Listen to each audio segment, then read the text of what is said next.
قد آتينا داود وسليمان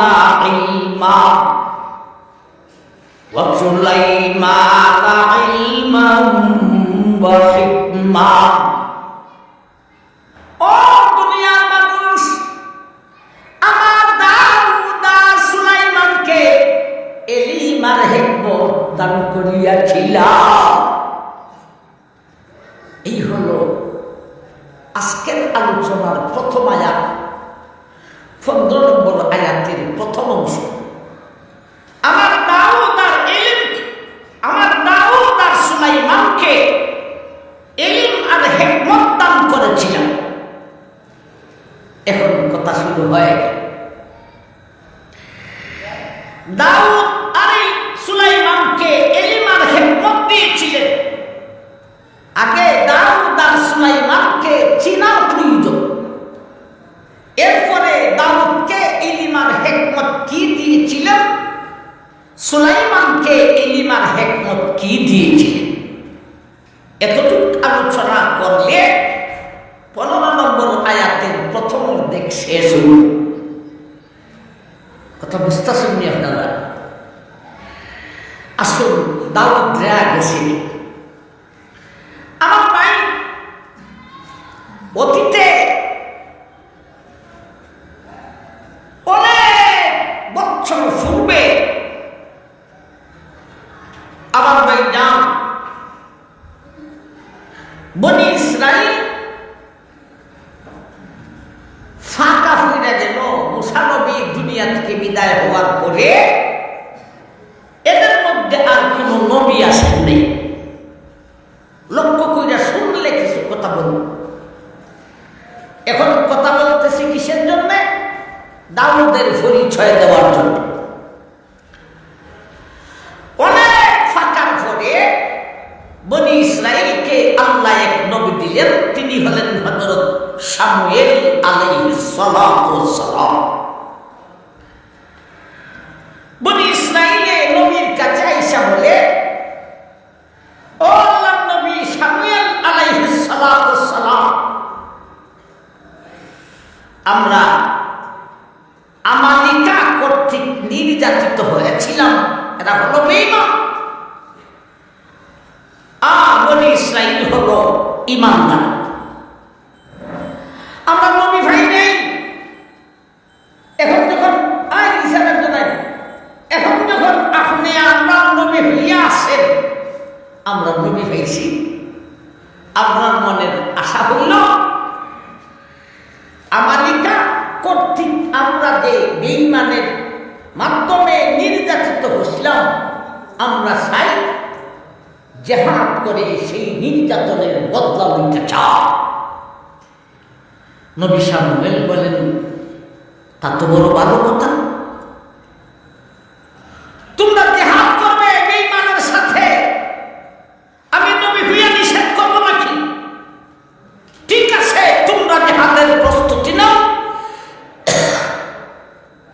তখন সময়ে বেঈমান আমালিকার রাষ্ট্রপতি ছিল বেঈমান বাদশা জালুত, আর মুসলমানের ইমানদারের রাষ্ট্রপ্রধান ছিলেন ইমানদার বাদশা তালুত।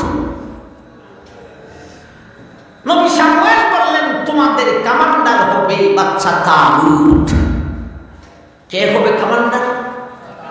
বাদশা তালুত।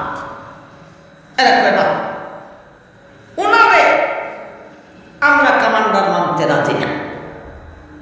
অথচ বাদশা তালুত আল্লাহর মানুষ। ও ভাই, মানুষের সমালোচনা থেকে বাঁচা কাহারও পক্ষে সম্ভব না, ঠিক নেই? বিশেষ করে দেশের কোন ক্ষমতায় আসতে চাইলে, কোন পদে আসলে বা কোন হুজুর হইলে সমালোচনার আর অভাব নাই।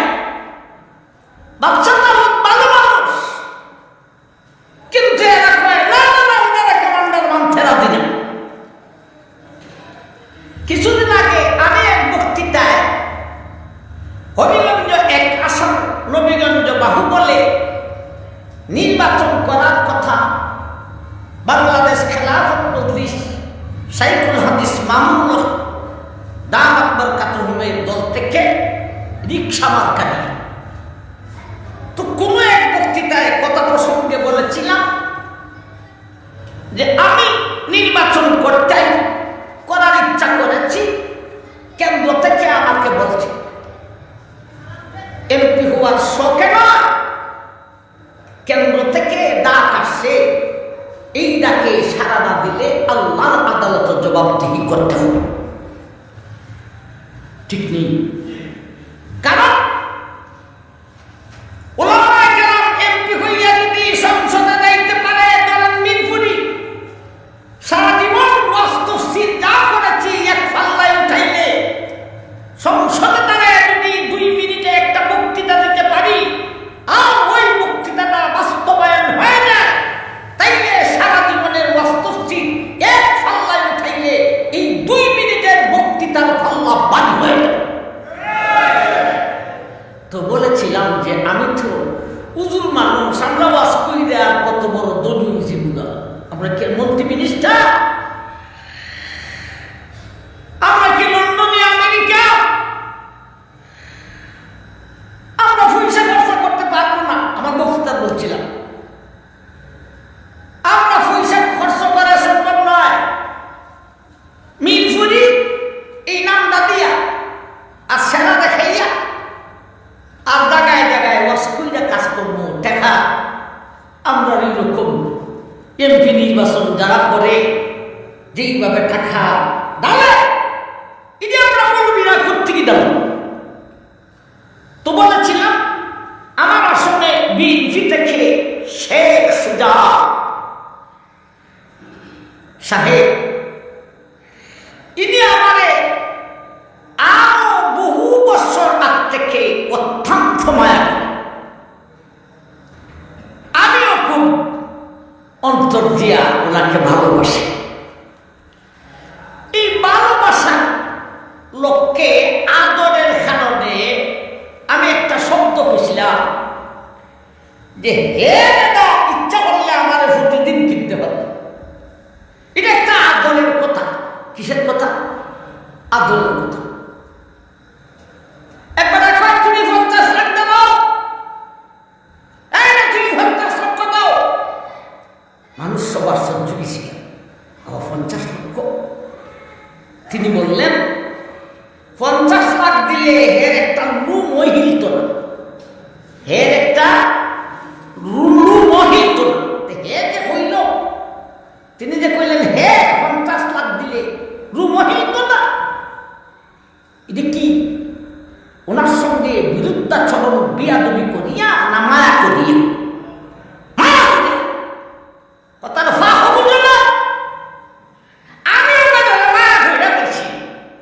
এটা কি গান দিছিলাম না কিছু বুঝলাম? মায়া শুনে বলছি এর মতো বেটা আমার প্রতিদিন কিনতাম। আরে বাবা, এটা নিয়ে বললে ফেসবুক বিলে চুপা, আমি হইতে মনে করি।